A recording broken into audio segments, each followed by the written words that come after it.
సూర్యుడు అస్తమించని బ్రిటిష్ సామ్రాజ్యానికి రాణిగా అత్యధిక కాలం పాలించిన అలెగ్జాండ్రినా విక్టోరియా రాణిపై టీసాట్ ప్రత్యేక కథనం. 1819 మే 24న ఇంగ్లాండ్ రాజధాని లండన్లోని కెన్సింగ్టన్ ప్యాలెస్ లో విక్టోరియా రాణి జన్మించారు.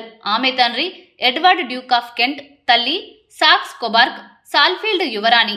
తండ్రి చిన్నతనంలోనే మరణించడంతో తల్లి ఆధ్వర్యంలో విక్టోరియా పెరిగారు. 1837 జూన్ 20న కేవలం 18 ఏళ్ల వయసులో బ్రిటన్ చరిత్రలో అత్యంత యువరాణిగా విక్టోరియా అధికారం చేపట్టారు.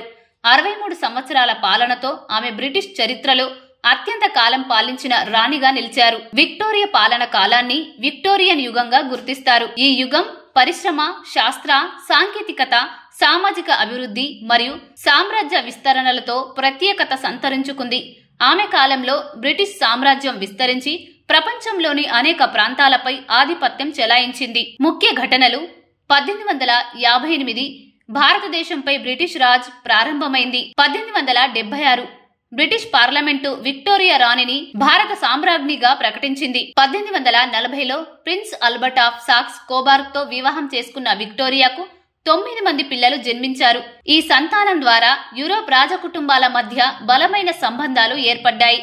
1861లో ఆల్బర్ట్ మరణంతో విక్టోరియా జీవితాంతం దుఃఖంలో మునిగిపోయారు. విక్టోరియా రాణి బలమైన మనస్తత్వం, కుటుంబ విలువలపై విశ్వాసం మరియు ప్రజలతో ఆత్మీయ సంబంధాలకు ప్రాముఖ్యతనిచ్చేవారు. 1901 జనవరి 22న 81 ఏళ్ల వయసులో విక్టోరియా మరణించారు. ఆమె మరణంతో ఎడ్వర్డియన్ యుగం ప్రారంభమైంది. ఆమె పేరు మీద ఎన్నో నిర్మాణాలు, పట్టణాలు, ప్రాజెక్టులు నిర్మించబడ్డాయి.